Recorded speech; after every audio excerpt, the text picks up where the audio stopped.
جو لوگ دنیا کے اندر اچھے اعمال کرتے ہیں ان کو بہرحال اس کا صلہ ملتا ہے، اور چونکہ ان کافروں میں بھی ایسے لوگ ہوتے ہیں کہ جو اچھے اعمال کرتے ہیں، چیریٹی کے کام کرتے ہیں، جھوٹ نہیں بولتے، برائیوں سے اپنے آپ کو بچاتے ہیں، زنا سے اپنے آپ کو بچاتے ہیں، تو اللہ تعالیٰ ان کو ان اعمال کا صلہ اس طور پر دیتے ہیں کہ ان کی موت کی تکلیف ان سے ختم کر دی جاتی ہے، لیکن چونکہ ان کا ایمان نہیں ہے اس لیے آخرت میں نجات کا پروانہ ان کے لیے نہیں ہے۔ ایک جواب حضرت نے یہ دیا۔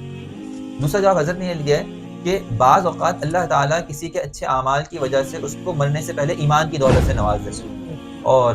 یہ بہت ممکن ہے کہ بہت سارے لوگ اللہ تعالیٰ کی بارگاہ میں مومن ہوں، مسلمان ہوں، صاحب ایمان ہوں، اور دنیا والے اس پر مطلع نہ ہوں، کیونکہ دنیا والوں کو مطلع ہونا ضروری نہیں ہے۔ بعض اوقات ایک انسان دلی طور پہ اتنا زیادہ اچھے مزاج کا اور اتنا رقیق القلب ہوتا ہے، وہ غریبوں کی مدد کرتا ہے، وہ بیواؤں کا سہارا بنتا ہے، وہ سارے اچھے کام کرتا ہے، تو اس کی موت بھی اچھی حالت میں دیکھی گئی ہے۔ تو یہ عین ممکن ہے کہ ان کو مرنے سے پہلے باقاعدہ کلمے کی توفیق دے دی گئی ہو، اور کلمے کے اوپر ان کا خاتمہ ہوا ہو، اور اس کے بعد ان کے ساتھ اچھے اعمال پیش آئیں۔